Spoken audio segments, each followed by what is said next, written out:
রাসূলুল্লাহ সাল্লাল্লাহু আলাইহি ওয়াসাল্লাম হাদিসের মাঝে ডাক দিয়ে বলেন, লা ইউমিনু আহাদুকুম হাত্তা আকুনা আহাব্বা ইলাইহি মিন ওয়ালিদিহি ওয়া ওয়ালাদিহি ওয়ান নাসি আজমাইন। আল্লাহর নবী বলেন, যতক্ষণ পর্যন্ত তোমরা আমি নবী মুহাম্মদকে এই পরিমাণ ভালো না বাসবে, কোন পরিমাণ? তোমার সন্তান থেকে যতক্ষণ পর্যন্ত আমি নবী মুহাম্মদুর রাসূলুল্লাহকে ভালো না বাসবে, তোমার স্ত্রী থেকে আমি নবী মুহাম্মদুর রাসূলুল্লাহকে যতক্ষণ পর্যন্ত বেশি ভালো না বাসবে, এবং দুনিয়ার সমস্ত মানুষদের থেকে আমি নবী মুহাম্মদুর রাসূলুল্লাহকে যতক্ষণ পর্যন্ত বেশি না ভালোবাসবে, ততক্ষণ না পর্যন্ত লা ইউমিনু, কেউ পরিপূর্ণ ঈমানদার হতে পারবে না। এই জন্য আল্লাহ রাসূল বলছেন, ঈমানের পরিপূর্ণতা হইল রাসূলকে মহব্বত করা। রাসূলকে মহব্বত যদি করতে পারো, তাহলে আল্লাহ তাআলা কোরআনুল কারীমে সূরাতুল আলে ইমরানের মধ্যে 31 নম্বর আয়াতের মধ্যে আমাদেরকে বলতেছেন, কুল ইন কুনতুম তুহিব্বুনাল্লাহ ফাত্তাবিউনি ইউহিব্বুকুমুল্লাহ ওয়া ইয়াগফির লাকুম যুনুবাকুম ওয়াল্লাহু গফুরুর রহিম। আল্লাহ তাআলা সূরাতুল আলে ইমরানের 30 নম্বর আয়াতে নবীকে ডাক দিয়ে বলতেছেন, নবী হে, আপনি আপনার উম্মতদেরকে জানায়া দেন, কুল ইন কুনতুম, নবী আপনি বলুন, ইন কুনতুম তুহিব্বুনাল্লাহ, যারা আল্লাহকে মহব্বত করতে চায়, যারা আল্লাহকে মহব্বত করে ভালোবাসে, ফাত্তাবিউনি, তারা যেন আপনি নবীকে অনুসরণ করে, আপনি নবীকে যেন মহব্বত করে আর আপনাকে যেন অনুসরণ করে। ইউহিব্বুকুমুল্লাহ, যদি আপনাকে অনুসরণ করে আর আপনাকে যদি মহব্বত করে, তাহলে আল্লাহ তাআলা তাদেরকে বড় মহব্বত করে দেন। সুবহানাল্লাহ। শুধু এতটুকু বলেন না, আরো বলতেছেন, ওয়া ইয়াগফির লাকুম যুনুবাকুম, যারা আপনাকে ইত্তেবা করবে, আপনাকে অনুসরণ করবে আর আপনাকে মহব্বত করবে, নবী আপনার মহব্বতের কারণে আমি আল্লাহ তাদের নিজের গুনাহ খাতাগুলোকে মাফ করে দিব। সুবহানাল্লাহ। ওয়া ইয়াগফির লাকুম যুনুবাকুম, তাদেরকে ক্ষমা করে দেওয়া হবে এবং তাদের গুনাহগুলোকে ক্ষমা করে দেওয়া হবে। আল্লাহু গফুরুর রহিম, আল্লাহ তাআলা ক্ষমাশীল এবং পরম দয়ালু। সুবহানাল্লাহ।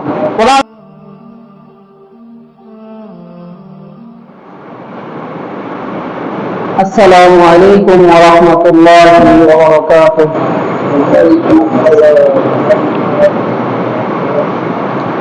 الحمد لله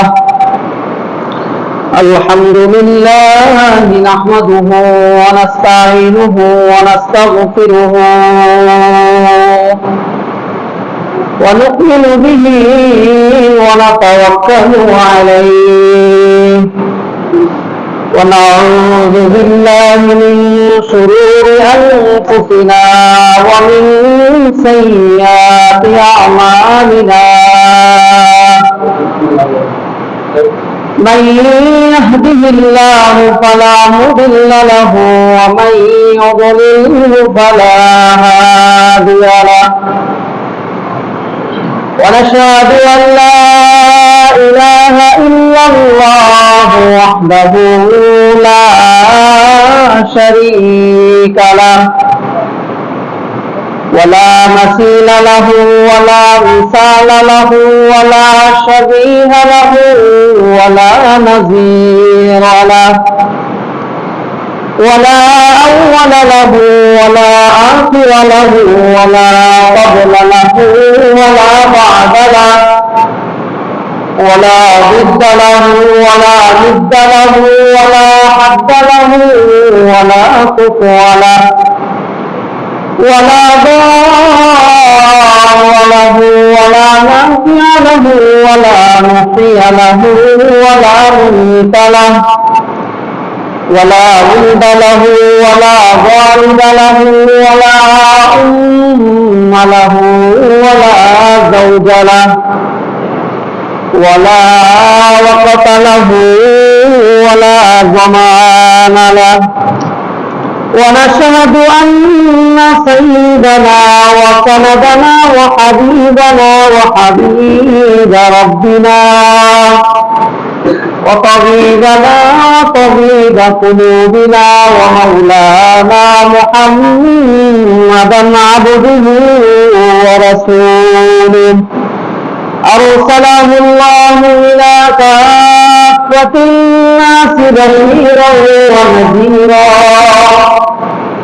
وداعيا إلى الله بإذنه وسراجا وقمرا منيرا أما بعد فقد قال الله تبارك وتعالى في كلامه المجيد وفي فرقانه الحميد أعوذ بالله من الشيطان الرجيم بسم الله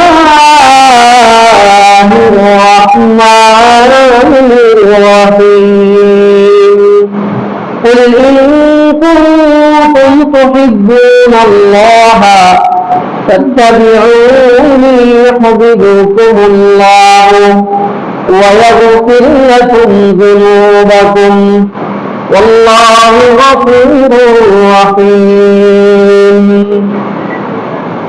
قل إن كنتم تحبون الله فاتبعوني يحببكم الله ويغفر لكم ذنوبكم والله غفور رحيم صدق الله مولانا العظيم وصدق رسوله النبي الكريم ونحن على ذلك من الشاهدين والشاكرين والحمد لله رب العالمين وعن أبي هريرة رضي الله تعالى عنه أن رسول الله صلى الله عليه وسلم قال كل أمتي يدخلون الجنة إلا من أبى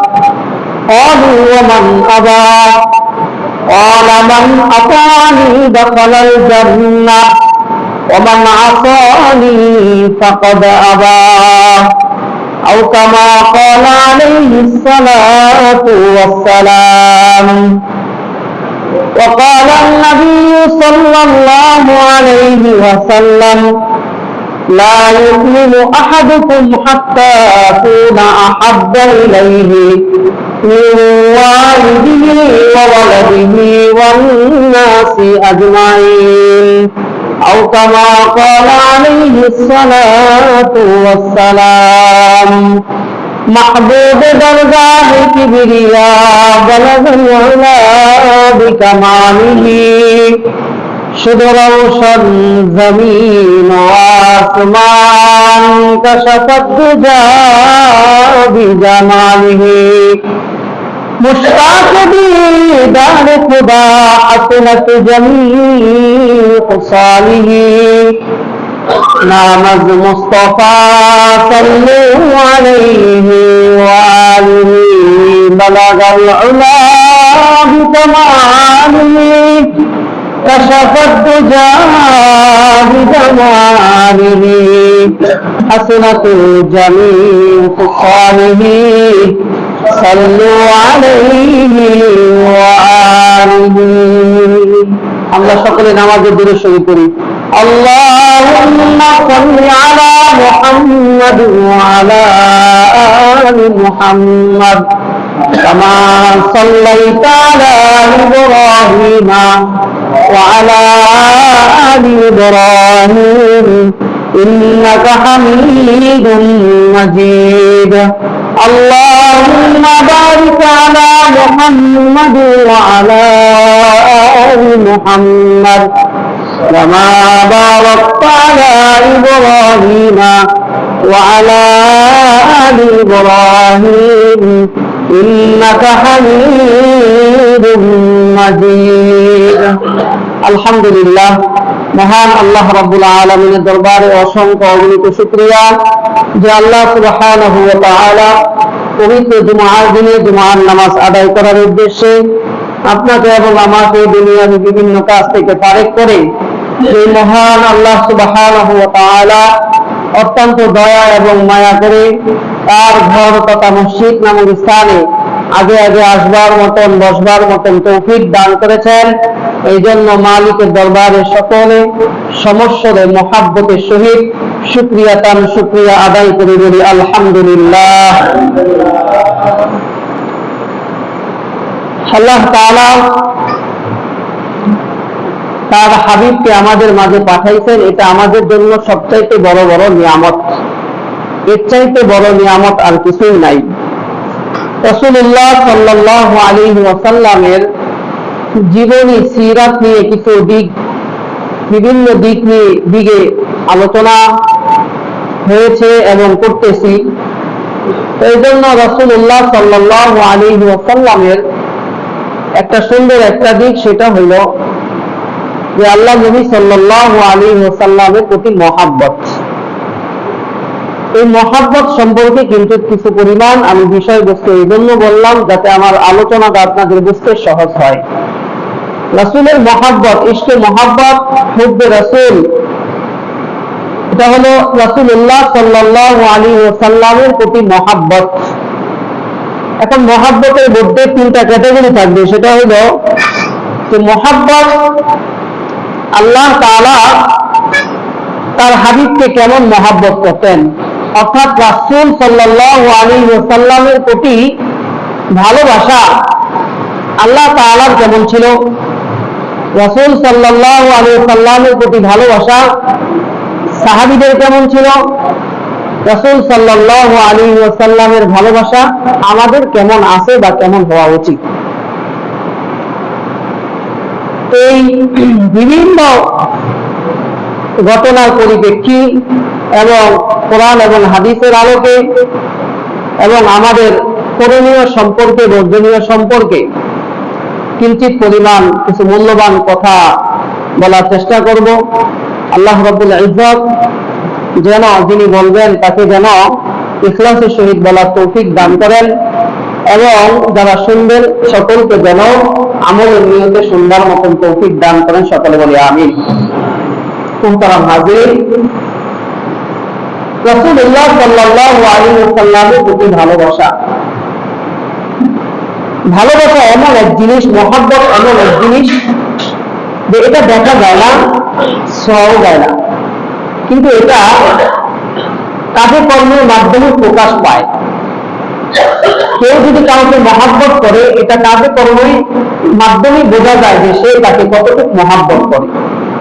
আর মহব্বতের দরুনই আল্লাহ তাআলা জগৎকে সৃষ্টি করেছেন। আল্লাহ তাআলা মানুষকে মহব্বত করে বানাইছেন। মহব্বতের কারণে আজকে আসমান এবং জমিন সৃষ্টি করছেন। মহব্বতের কারণে আল্লাহ তাআলা অসংখ্য পয়গম্বর পাঠাইছেন। আমাদেরকে মহব্বত করার কারণে আমাদেরকে আল্লাহ তাআলা প্রতিনিয়ত প্রতিক্ষণে প্রত্যেকটা মিনিটে সেকেন্ডে অসংখ্য নিয়ামত দ্বারা আল্লাহ তাআলা ভরপুর করে রেখেছেন। বিশ্বাস একটা বড় নিয়ামত। এটা যদি না করে বান্দার, তাহলে আল্লাহ তাআলা মহব্বতের দরুনই বান্দাকে রিজিক দিতেছেন, বান্দাকে শ্বাস প্রশ্বাসের ব্যবস্থা করে রাখছেন।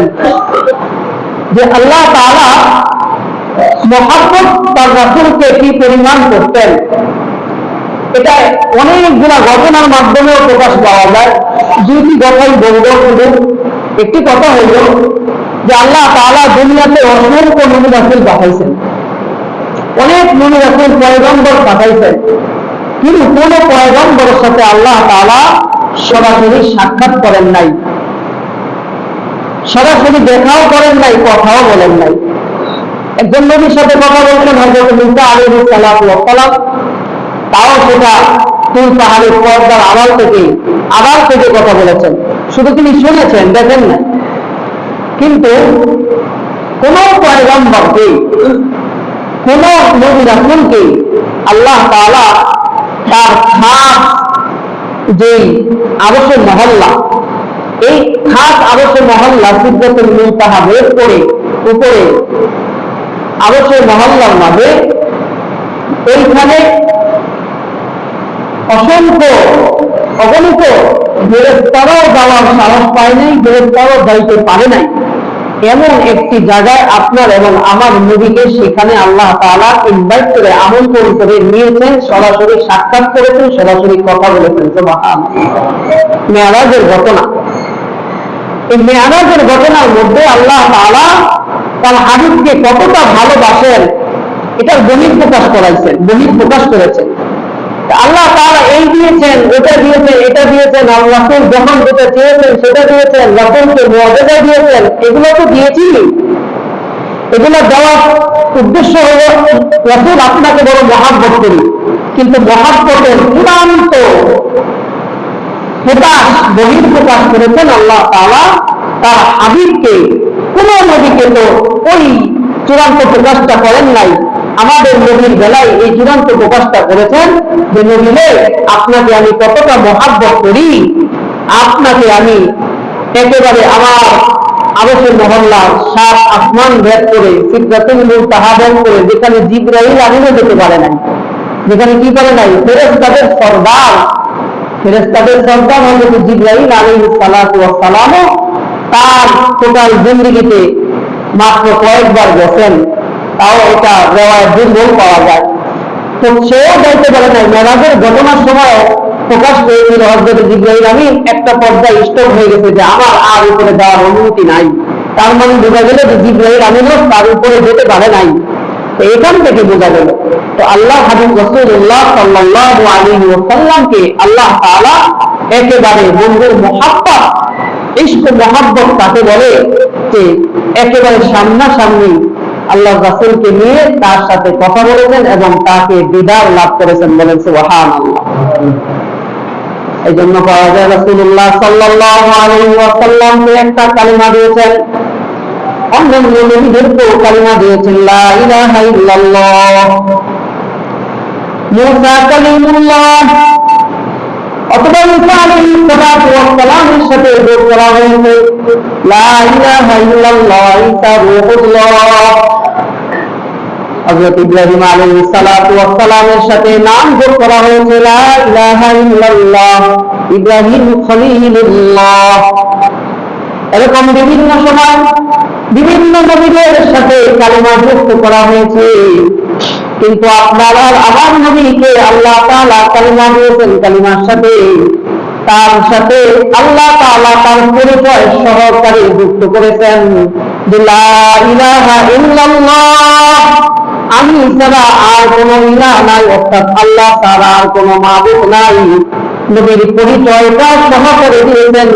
আমাদেরকে যদি জিজ্ঞাসা করা হয় আপনার নবীর নাম কি, আমি আর আপনি উত্তর দিব যে আব্দুল্লাহ ছেলে মুহাম্মদ হইল আমাদের নবী, আব্দুল মুত্তালিব হচ্ছে তার বাবা, এরকম ভাবে বংশ পরিচয় দিব।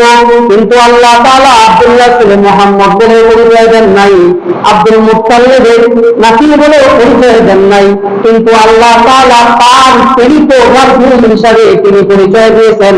গোটা বিশ্ববাসীর কাছে তিনি আল্লাহ তাআলা জানায় দিয়েছেন কালিমার মাধ্যমে মুহাম্মদ হইল আমার প্রেরিত রাসূল। সুবহানাল্লাহ। এই জন্য কালিমার মধ্যে যোগ করা হয়েছে লা ইলাহা ইল্লাল্লাহ, পরের শব্দটাই হচ্ছে মুহাম্মাদুর রাসূলুল্লাহ। কতটা আল্লাহ তাআলা মহব্বত করেন যে আল্লাহ তাআলার রুবুবিয়্যতকে প্রকাশ করেছেন লা ইলাহা ইল্লাল্লাহর মাধ্যমে। এই লা ইলাহা ইল্লাল্লাহ শব্দের মধ্যে 12টা অক্ষর আছে, তার হাবিবের নামের মধ্যে মুহাম্মাদুর রাসূলুল্লাহ এই শব্দের মধ্যে 12টা অক্ষর আছে, তার শব্দের মধ্যে কোনো একটা নকশা নাই, তার হাবিবের শব্দের মধ্যে কোনো একটা নকশা নাই। সুবহানাল্লাহ। নকশা ভিন্ন হয়ে যেতে পারে, এক জায়গায় লিখছে একটা নকশা মুছে যেতে পারে, নকশা মানে কি আলাদা জিনিস না, একটা খোদা নকশা অক্ষর এমন ভাবে লিখছে যেন একটা অক্ষর বিলীন না হয়ে যায়, একটা নকশা যাতে বিলীন না হয়ে যায়।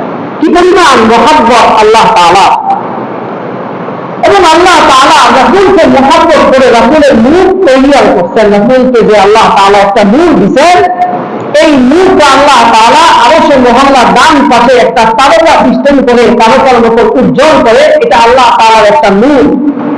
এটা আল্লাহ তাআলার একটা নূর, আল্লাহ তাআলা নূর সৃষ্টি করেছেন। এই নূরটাই হচ্ছে রাসূলুল্লাহ সাল্লাল্লাহু আলাইহি ওয়াসাল্লামের নূর।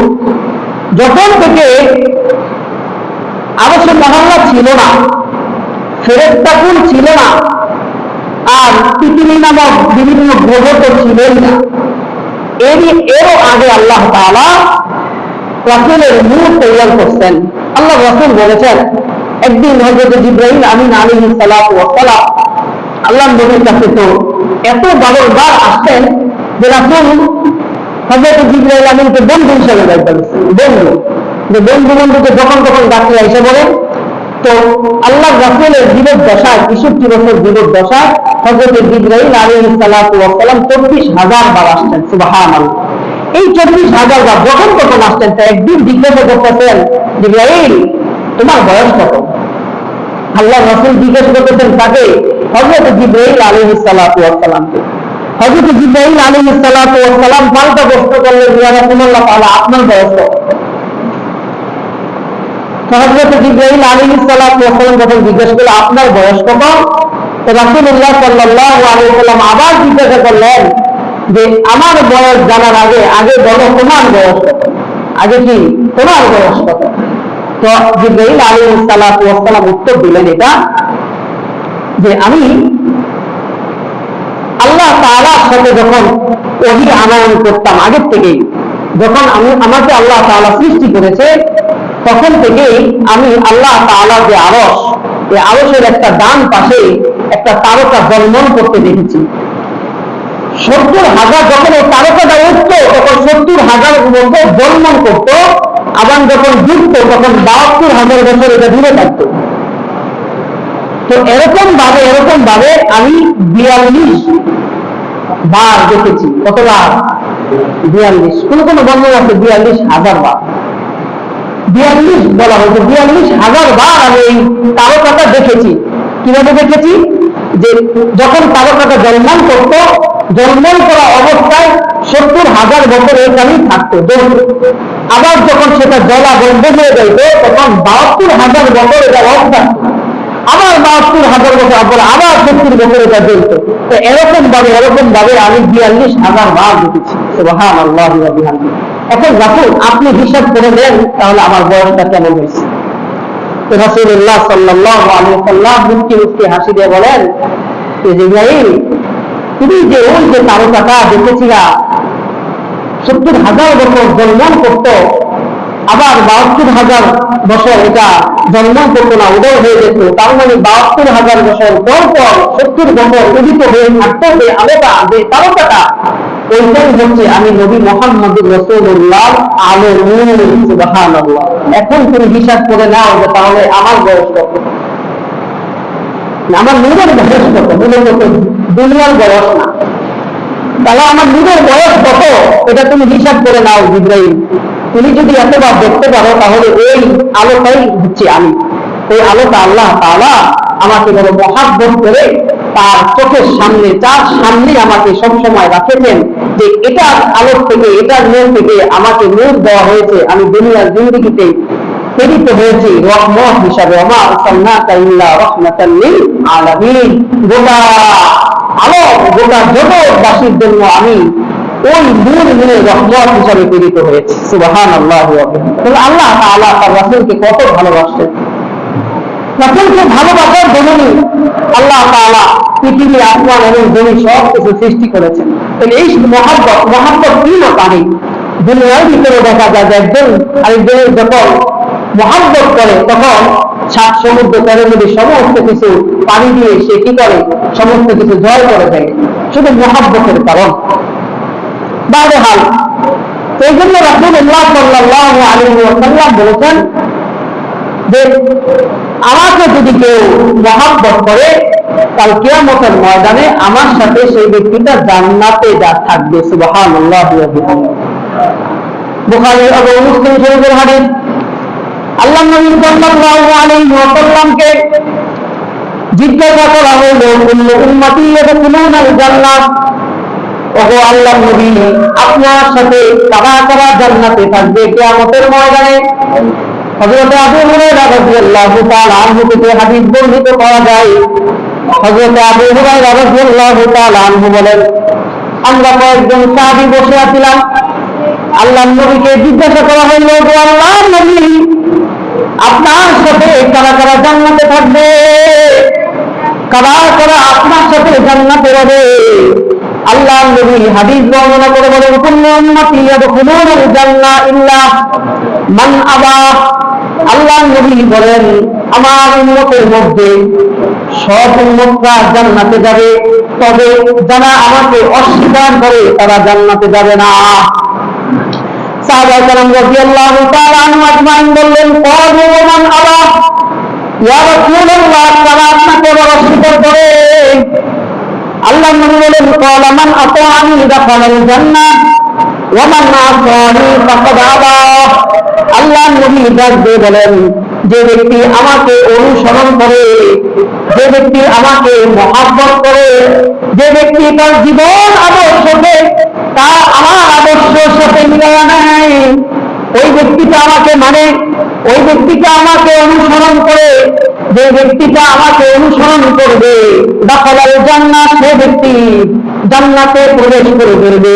ওমান আসানি, এবং যে আমাকে অনুসরণ করবে না, যে আমাকে মহব্বত করবে না, যে আমার আদর্শে আদর্শবান হবে না, ওমান আসানি, সে আমাকে কেমন জানি অস্বীকার করলো, ফাকাদ আবা, এই অস্বীকার করার কারণে সে জান্নাতে যাবে না।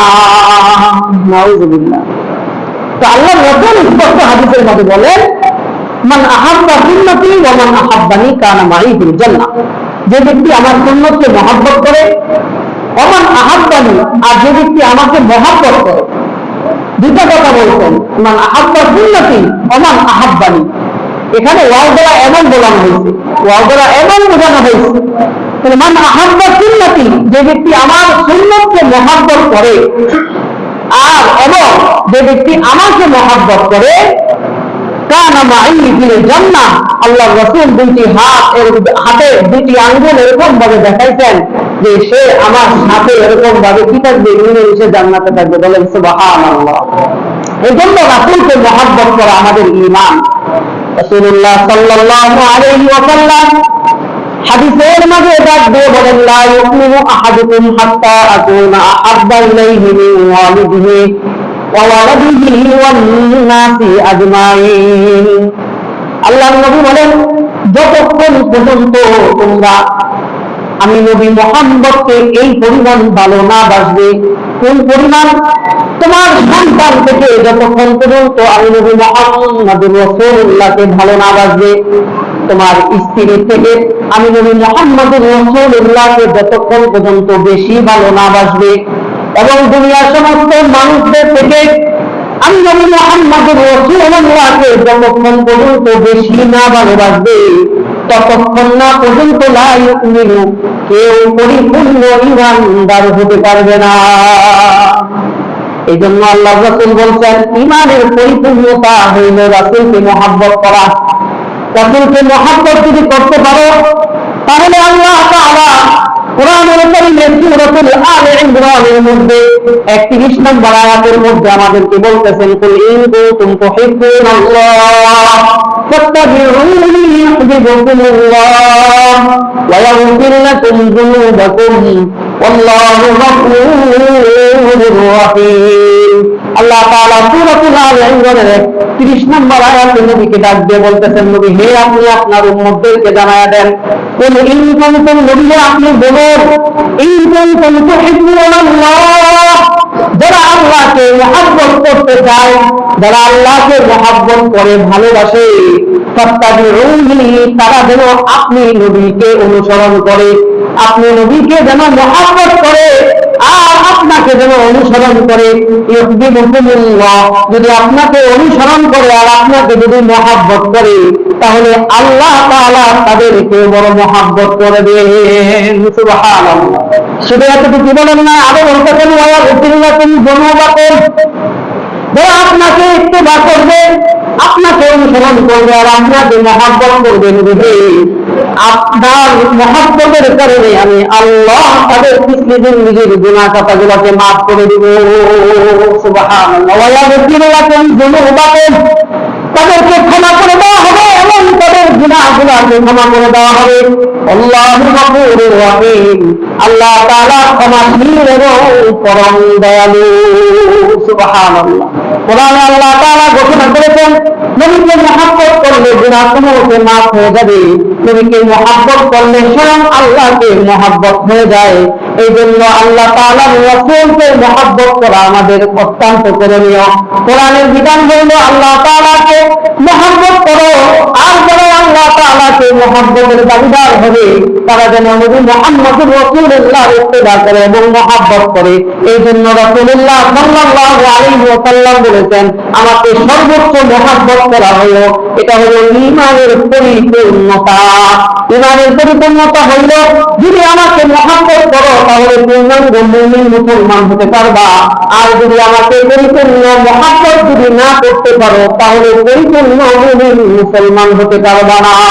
এই হাদিস শুনে হযরতে ওমর ইবনে খাত্তাব রাদিয়াল্লাহু তাআলা আনহু আল্লাহর নবীর সামনে এসে দাঁড়ায় বলেন, ওগো আল্লাহর নবী, আমি দুনিয়ার সমস্ত মানুষ থেকে আপনাকে বড় মহব্বত করি, কিন্তু নবী হে, আমার জানের চাইতেও বেশি মহব্বত আপনাকে করি না। কতটুকু করেছে হযরত ওমর? ডাক দিয়ে বলতেছে, ইয়া রাসূলুল্লাহ, আমি আমার পিতা মাতা আত্মীয় স্বজন পরিবার পরিজন সমস্ত কিছু থেকে আপনাকে কি করি? মহব্বত করি, কিন্তু আমার জানের চাইতে বেশি না। কিসের চাইতে বেশি না? জানের চাইতে বেশি না। তো আল্লাহর রাসূল বলছেন, লা ইউমিনু আহাদুকুম হাত্তা আকুনা আহাব্বা ইলাইহি মিন ওয়ালিদিহি ওয়া ওয়ালাদিহি ওয়ান নাসি আজমাইন। হযরত ওমর, তুমি ভালো করে শুনে রাখো, আমাকে যখন তোমার জানের চাইতেও যদি মহব্বত না করতে পারো তাহলে তুমি ওমরের পরিপূর্ণ ঈমানদার নও। তুমি ওমরের পরিপূর্ণ ঈমানদার হতে পারো নাই।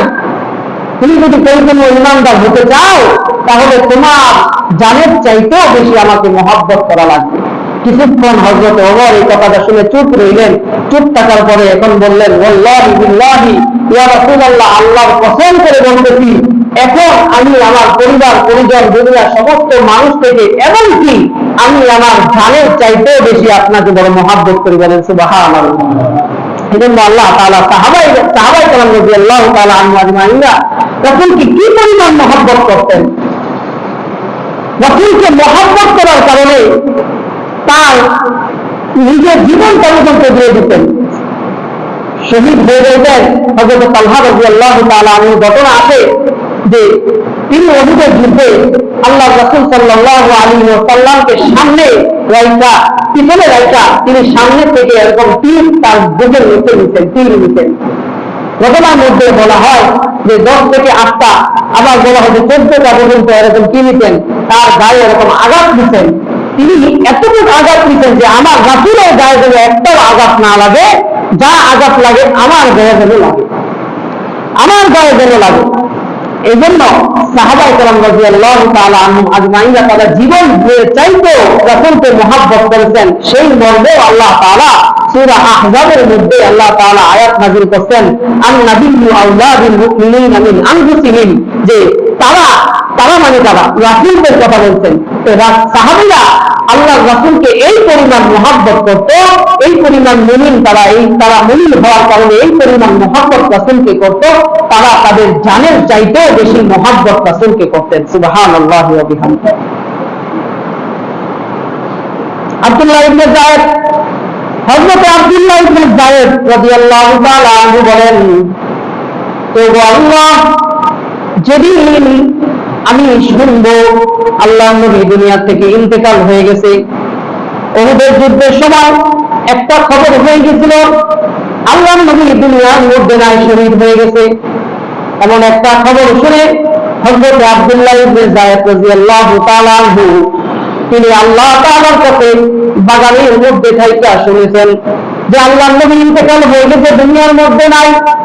আল্লাহ তাআলার কাছে হাত তুলে উপরের দিকে তাকাইয়া বলতেছেন, আল্লাহ, দুনিয়ার বুকে যেদিন আল্লাহর নবী যদি ইন্তেকাল হয়ে যায় সেদিন থেকে আমার দুইটা চোখ তুমি অন্ধ বানাইয়া দিও, যে চোখ দ্বারা নবীকে আর কোনোদিন দেখতে পারবো না, সেই চোখ দ্বারা দুনিয়ার কোনো কিছু আমি দেখতে চাই না।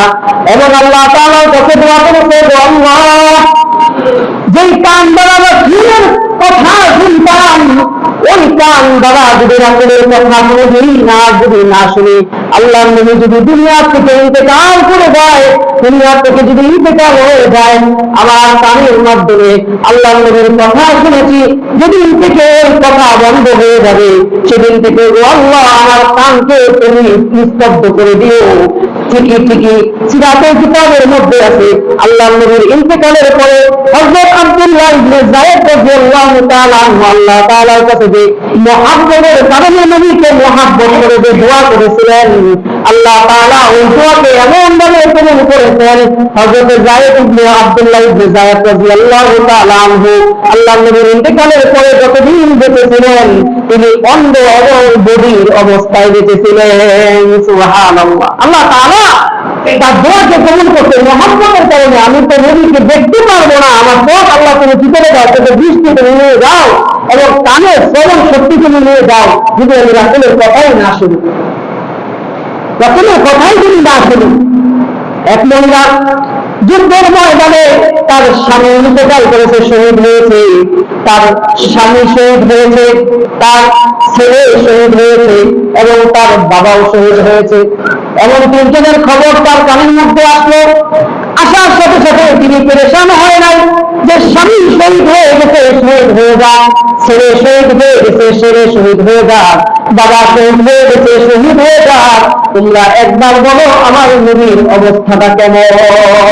সুবহানাল্লাহ। মুহাব্বত, মুহাব্বতের ইশকে, মুহাব্বতের কারণে আমি আমার চক্ষু দ্বারা দেখতে চাই আল্লাহর নবী কি অবস্থায় আছে যুদ্ধের ময়দানে। যুদ্ধের ময়দান যখন শেষ হয়ে গেছে, সকলে খবর দিতেছে, ও মহিলা তুমি সামনে অগ্রসর হইতেছে কেন? একজন খবর দিলে তোমার স্বামী ইন্তেকাল করেছে, তার কোনো গুরুক্ষেপ নাই। আরেকজন খবর দিল যে তোমার সন্তান ইন্তেকাল করেছে, তার কোনো টেনশন নাই, পেরেশানি নাই। আরেকজন খবর দিল তোমার বাবা শহীদ হয়ে গেছে যুদ্ধের ময়দানে, তার কোনো পেরেশানি নাই। সে একবার করে বলতেছে, বারংবার বলতেছে, আমি আমার চক্ষু দ্বারা আল্লাহর নবীকে দেখতে চাই, আমার আল্লাহর নবী কোনো ক্ষত বিক্ষত হয়েছে কিনা। সুবহানাল্লাহ। এরকম হইল রাসূলের সাহাবীদের এক একজনের মহাব্বত, দিলের ভিতরে মহাব্বত আর ভালোবাসা। যুদ্ধের ময়দানে বুক পেতে দিতেন, বুক পেতে দিতেন সাহাবায়ে কেরাম রাদিয়াল্লাহু তাআলা আনহুম আজমাইন। বদরের যুদ্ধে আল্লাহর নবীকে বলতেন, ও আল্লাহর নবী, আপনাকে বড় মহাব্বত করি, আমরা মহাব্বত করি। আমরা যুদ্ধের ময়দানে বনি ইসরাঈলের মতন এই কথা বলবো না যে আপনি এবং আপনার আল্লাহ যারা যুদ্ধ করেন। বনি ইসরাঈলরা তার নবীকে এই কথা বলেছিল যে চলো জিহাদ করতে যেতে হবে, তখন তারা উত্তর দিয়েছিল আপনি আল্লাহর নবী, তো আপনি আর আপনার আল্লাহ যারা কি করেন, যুদ্ধ করেন, আমরা আপনার সাথে নাই। আমরা এই কথা বলবো না, বরঞ্চ আমরা সাহাবীরা আপনাকে এই কথা বলবো যে আপনার সামনে এবং পিছনে এবং ডাইনে এবং বামের থেকে আপনার ডাল স্বরূপ হিসাবে আমরা সাহাবীরা কাজ করব। ঠিকই সমস্ত সাহাবীরা আল্লাহর নবীকে চতুর্দিকে ঘেরাও করে যুদ্ধ করেছে যে আমার নবীর শরীরে যেন একটা আসর না করে, যা আসর করবে যেন আমরা সাহাবীদের গায়ের মধ্যে পড়ে, এমন মহাব্বত তারা করতেন। এজন্য রাসূলুল্লাহ সাল্লাল্লাহু আলাইহি ওয়াসাল্লামকে পরিপূর্ণ মহাব্বতের কারণে তারা পরিপূর্ণ ঈমানদার লাভ করেছেন। পরিপূর্ণ ঈমানদার হওয়ার কারণেই আল্লাহ তাআলা কোরআনে তাদের নামে ঘোষণা দিয়েছেন রাদিয়াল্লাহু তাআলা আনহু ওয়া রাদু আন। আল্লাহ তাদের উপরে সন্তুষ্ট, তারাও আল্লাহর প্রতি সন্তুষ্ট। এজন্য রাসূলুল্লাহ সাল্লাল্লাহু আলাইহি ওয়াসাল্লাম ইন্তেকালের পরে সাহাবীরা অত্যন্ত ব্যথিত হয়ে গেছেন, মহাব্বতের মানুষ তো দুনিয়াতে আর নাই।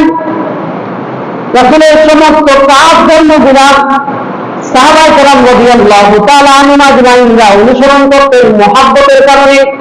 রাসূলকে মহাব্বত করে, রাসূলকে দেখেছি এটা করেছে, তো সাহাবীরা ওটা করেছেন। রাসূলকে মহাব্বত করে রাসূল যেটা বলেছেন সেটাই করেছেন।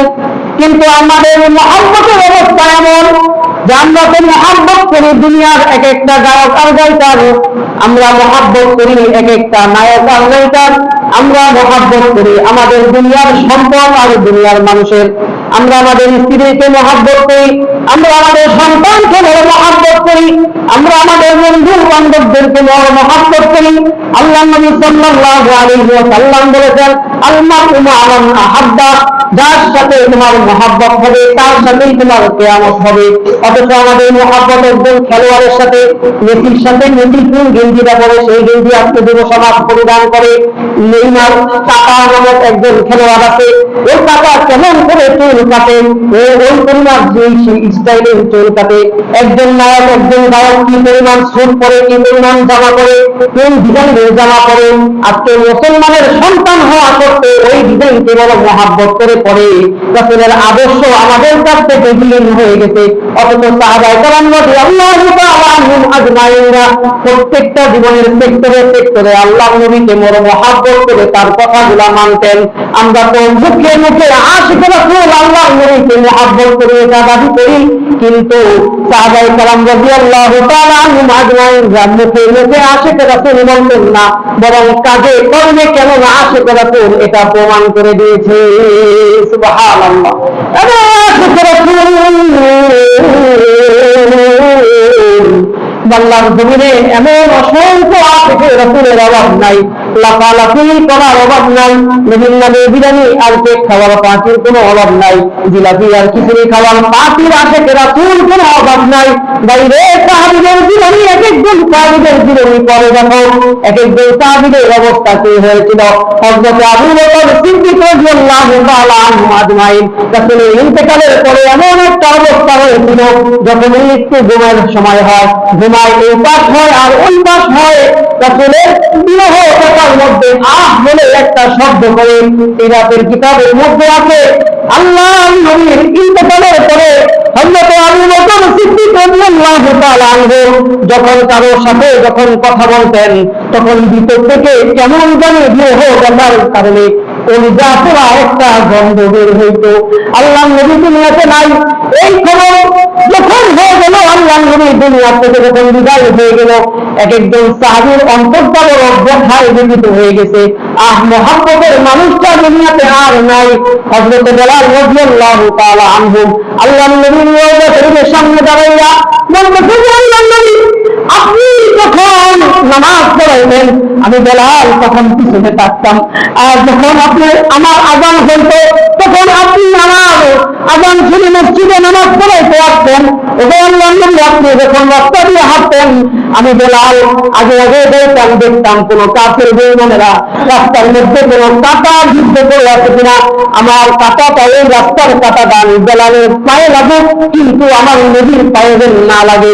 এই জন্য হযরত বেলাল রাদিয়াল্লাহু তাআলা আনহু আজমাইন রাসূল যখন হাঁটতেন তার সামনে সামনে হাঁটতেন, সামনে সামনে হেঁটে হেঁটে দেখতেন যে কোন কাঁটা, কোন কষ্টদায়ক কোন বস্তু রাস্তার মধ্যে পড়ে আছে কিনা।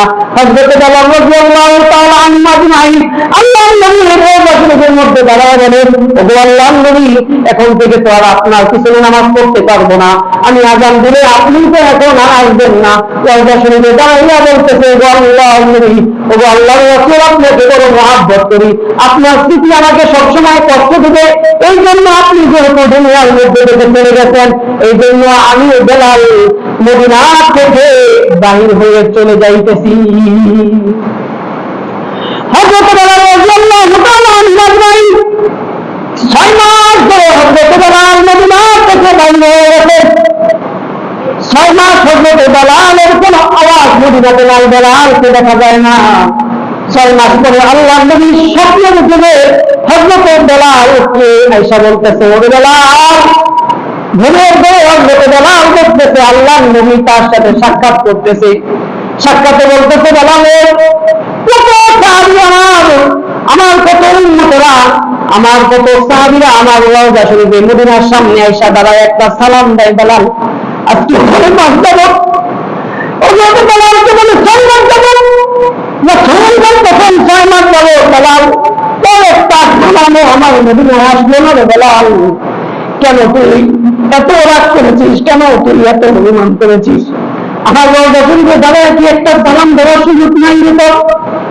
আল্লাহর নবী যখন নবীনভাবে এই কথাটা বলেছেন, হযরত বেলাল রাদিয়াল্লাহু তাআলা ঘুম থেকে উঠা আউলা জাউলা চুল নিয়ে আবার রওনা করতে গাড়ি গুটি লইয়া তিনি মদিনার দিকে রওনা হয়ে গেছেন।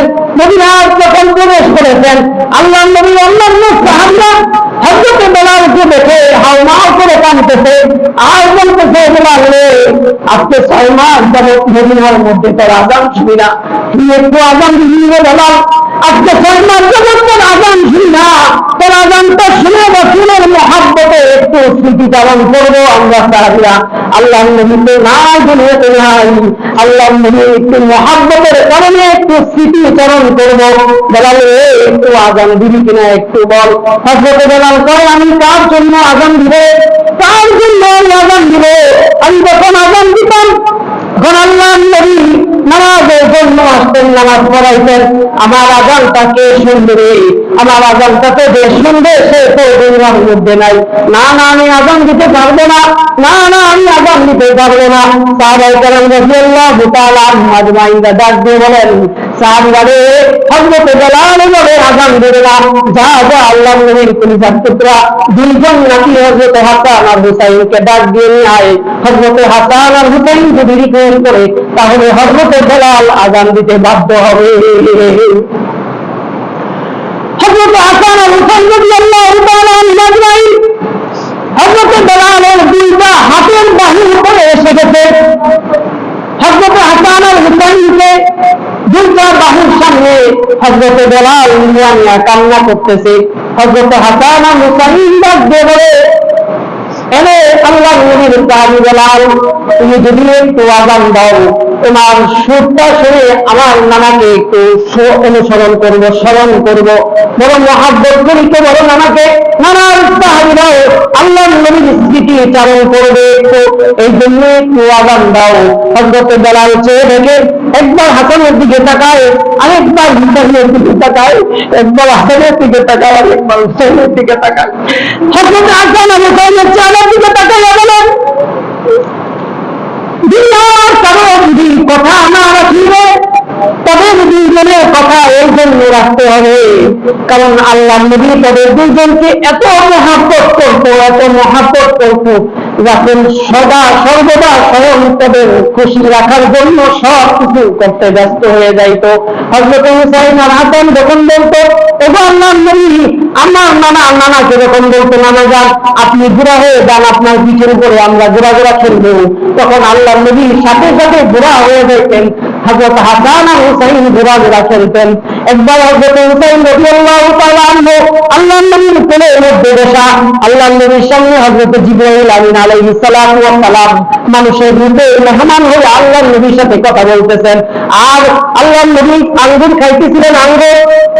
এমন সময় হযরত হুসাইন রাদিয়াল্লাহু তাআলা আনহু বলতেছে যে সামনের যে সাহাবী মেহমান ছিল, ওই যে সামনের মেহমানটা শুধু আঙ্গুর ফল হাতায় আর হাতায় খায় না। হযরত হুসাইন রাদিয়াল্লাহু তাআলা আনহু আল্লাহর নবীকে ডাক দিয়ে বলেন, নানাজি, আপনার এটা আবার কেমন মেহমান? ওই মেহমান তো আপনি আঙ্গুর খাইতেছেন, কিন্তু মেহমান শুধু হাতায় আর খায় না, কারণ ওই খালেকের মতো ফেরেশতা হযরত জিবরাইল আলাইহিস সালাতু ওয়াস সালাম আল্লাহ তাআলার কাছে এই ঘটনার দৃশ্যটা বড় পছন্দ হয়ে গেছে। হযরত জিবরাইল আমিনকে আল্লাহ তাআলা ডাক দিয়ে বলতেছে, আমার নবীর কলিজার টুকরা হযরত হুসাইনের জন্য আজকে জিবরাইল তোমাকে দুনিয়াতে ফল খাওয়ার অনুমতি দিলাম, তুমি আল্লাহর নবীর সাথে তুমি আঙ্গুর খাও। বলেন সুবহানাল্লাহ। এই ঘটনার সময় দুইটা আঙ্গুর হযরত জিবরাইল আমিন খেয়েছিলেন। জীবনের প্রথম কি করেছেন? দুনিয়ার জিনিস খেয়েছেন। হযরত হাসান আর হুসাইন রাদিয়াল্লাহু তাআলা আনহুম আজমাইন এই দুইজন সাহাবীকে যখন হযরত বেলাল তাকায় বলে যে তাদের চেহারার মধ্যে তাকাইলে তো স্বয়ং আমার নবীর চেহারার ছাপ পাওয়া যায়, কার কথা রাখবো, তাদের কথা ছাড়া তো আর থাকা যায় না। হযরত বেলাল হাসান এবং হুসাইনের আদেশ ক্রমে অনুরোধ বিনোদের কারণে হযরত বেলাল রাদিয়াল্লাহু তাআলা আনহু দাঁড়াইয়া আযান দিয়েছেন। আযানের শব্দ যত পর্যন্ত বেড়ে চলে গেছে, বাচ্চা শিশুগুলা পর্যন্ত মদিনার রাস্তায় বের হয়ে গেছে, সমস্ত সাহাবীরা রাস্তায় বের হয়ে গেছে, মহিলা সহবের হয়ে গেছে। না জানি বেলালের আযান আজকে 6 মাস পরে বেলালের আযান শোনা গেছে। হয়তো রাসূল দুনিয়ার মধ্যে আবার আগমন করবে, রাসূল নামাজ পড়াইতে আসবে, রাসূল খুতবা দিতে আসবে। হযরত বেলালের আযান শুনে সমস্ত সাহাবীরা হাউমাউ করে কান্না করা শুরু করেছে। এরা হচ্ছে আশিক রাসূল, রাসূলের বিধি চালন করার কারণে, রাসূলকে মহব্বতের কারণে সমস্ত জিনিসগুলোকে মানতেন। আর রাসূলকে মহব্বতের কারণে তাদের কলিজাটা ক্ষত বিক্ষত হয়ে গেছে রাসূলের ইন্তেকালের সময়। এই জন্য আপনি আর আমি তার উম্মত হিসাবে আমরা কতটুকু আশিকে রাসূল হয়েছি, আমাদের তো উচিত ছিল আল্লাহর নবীর আদর্শ কেমন, আমাদের উচিত ছিল আল্লাহর নবীর সুন্নাত গুলোকে আঁকড়ে ধরা, আমাদের উচিত ছিল উম্মত হিসাবে রাসূল যা যা করেছেন তাই পুরা করা, রাসূল যা যা করেন নাই তা থেকে আমাদেরকে বিরত থাকা। কিন্তু আজকে আমরা সভ্য জাতি হয়ে, মুসলমানের বলে সন্তান হয়ে ঈমানকে পরিপূর্ণ করতে পারি নাই। লা ইউমিনু আহাদুকুম হাত্তা ইয়াকুনা আহাব্বা ইলাইহি মিন ওয়ালিদিহি ওয়া ওয়ালাদিহি ওয়ান নাসি আজমাইন। আমি আমার স্ত্রীর চাইতে রাসূলকে মহব্বত করতে পারি নাই, আমি আমার সন্তানের চাইতে রাসূলকে বড় মহব্বত করতে পারি নাই, আমি আমার বন্ধু বান্ধব দুনিয়ার অন্যান্য আত্মীয় স্বজন মানুষদের চাইতেও আমি আল্লাহর নবীকে বড় মহব্বত করতে পারি নাই। তাহলে নিজের মনটাকে বুঝানো উচিত যে আল্লাহর নবী তো হাদিসে বলেছে, পূর্ণাঙ্গ মুমিন তুমি এই পর্যন্ত হতে পারবে না যতক্ষণ না পর্যন্ত তুমি দুনিয়ার মানুষের চাইতে, তোমার স্ত্রীর চাইতে, তোমার সন্তানাদির চাইতে আমি নবীকে বড় মহব্বত করবা। যদি মহব্বত করতে পারো তাহলে আমি পরিপূর্ণ কামেল মুমিন হতে পারবো। আল্লাহ তাআলা মহব্বত আল্লাহ রাসূলের প্রতি বানানোর তৌফিক দান করুন। মহব্বতের ইজহার হবে তখনই যখন রাসূলের সুন্নাত গুলোকে আমল করা হবে। রাসূলের সুন্নাত নাই তো এই ধরনের ইশকে রাসূল এটা শুধু মুখে দাবিদার, তারা অন্তরের দ্বারা আসল মহব্বত না। অনেক বড় মহব্বতের মানুষ আছে যাদের রাসূলের সুন্নাত করা নাই। রাসূল যে জামা পড়তেন এরকম জামার দাবি নাই, রাসূল মুখে দাড়ি রাখতেন তার মুখে দাড়ি নাই, সে বলে যে আমি রাসূলকে বড় মহব্বত করি।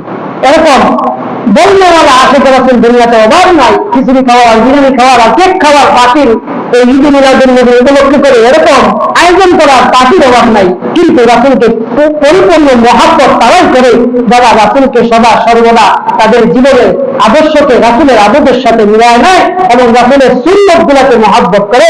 রাসূলের সুন্নতের মহব্বতের কারণে আল্লাহ তাআলা রাসূলকে তারা মহব্বত করে। আল্লাহ রাব্বুল আলামিন আমাদের সবাইকে রাসূলের প্রতি পরিপূর্ণ মহব্বত স্থাপন করার তৌফিক দান করুন, সকলে বলি আমিন।